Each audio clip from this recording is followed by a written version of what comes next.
So common things that you need to think about when you're going to plan an upgrade next is, are you changing environments? Are you currently on-prem and you're going to the cloud? Are you currently in AWS, you move into Azure, vice versa? Considerations to have. We have a few clients who are going through acquisitions. So you might buy a company and they're in Azure, but you're in AWS and you want to migrate them to your environment. So that's a consideration. What do we do? What's the differences? Things like that. Hardware performance as well. Are you going to take the advantage during to go onto much newer hardware than that 10-year-old steam-powered server that you've got running in the basement? Cloud hardware is getting, they release a new version every couple of years, a new SKU. You may, even if you're staying on-prem, you might go to your new server rack. Like, hardware performance is a thing. And another consideration of that is, if you're going to faster hardware, do you need as much hardware if it's faster? Maybe if we're on a 32-core server, but the CPUs we're going to are 25% faster, do we need that many cores? Do we need to pay a lot of licenses for that many cores? Could we get away with 24? Compatibility level. So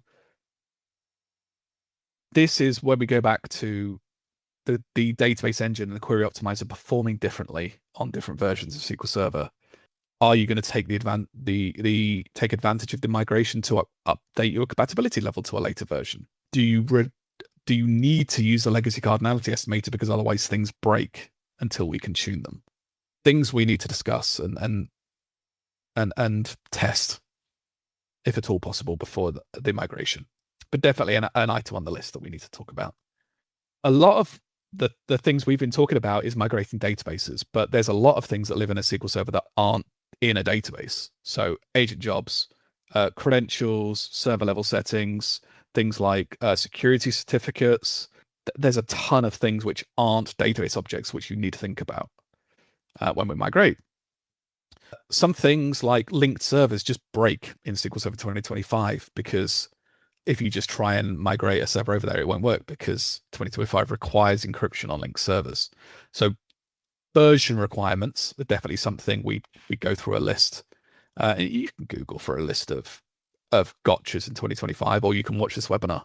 But yeah, things like that you need to consider. Encryption certificates, replication issues. You could definitely get issues with SQL Server replication in later versions of SQL Server, mostly around the enforced encryption, things like that. But again, this is why we don't do an in-place upgrade. This is why we migrate. We create a new server. We do all our testing to make sure all of this stuff works before we go ahead and actually do an upgrade, a migration. Oh yeah, and full text search in SQL Server 2025 just breaks. Things like that, you need to rebuild your full text indexes in 2025. There was a breaking change to, I think it's the contains keyword in full text indexes as well. Things like that. It's just considerations that you need to have. And these are the common ones. This is what you're likely to encounter. Less common ones are things like IQP. Now, this slide is basically because we've had customers who've been bitten by these. Either, to be fair, most of them are customers who have upgraded themselves. We've got one customer who's very large environment, and they're always on newest and greatest. When 2022 came out, they migrated straight away. 25, they migrated to it. They're on the latest version.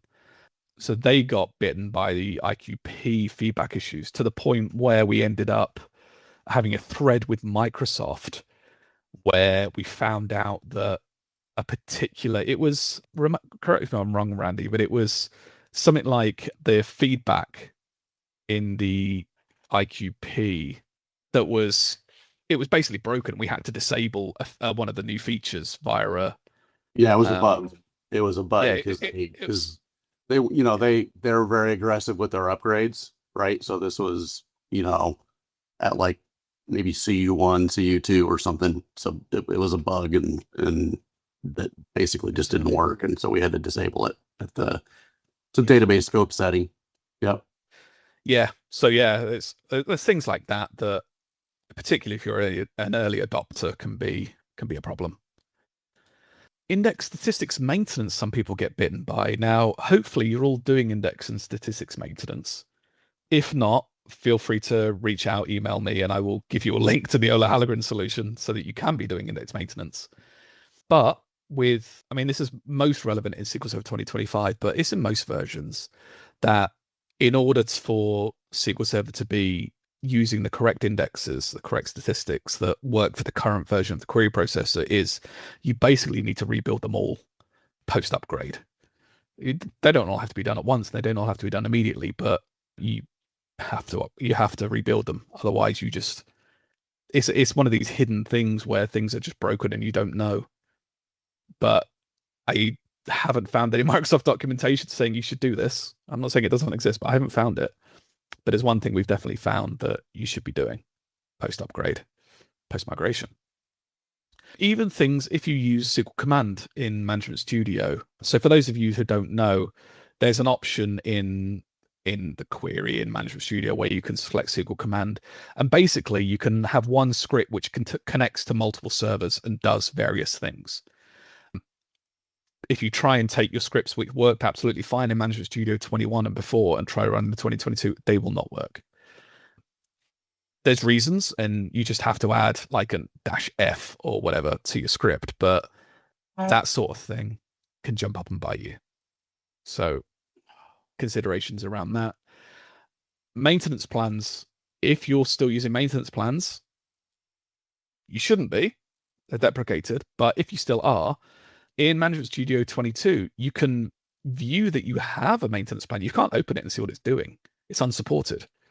You have to install. We've got a client who came on board recently who used them, and we set up our monitoring box, our jump box, install the latest version of Management Studio as you do, but I couldn't see all their maintenance plans. I had to install SSMS 20. 21 would have probably worked, but I installed 20 just to even view things like that. So yeah, considerations and gotchas, and yeah, basically, please don't use maintenance plans in the year of our Lord 2026. And another thing that people forget is when you migrate an upgrade by migration, you don't take MSDB master with you.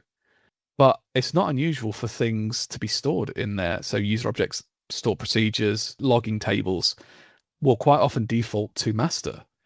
You need to go and check those things and bring them with you. Otherwise, you just don't have them. And that's a manual process. I mean, I say manual. You can use things like DBA tools, PowerShell to migrate those, but you have to check what's in there, why it's in there, what it's doing, and migrate that along with everything else.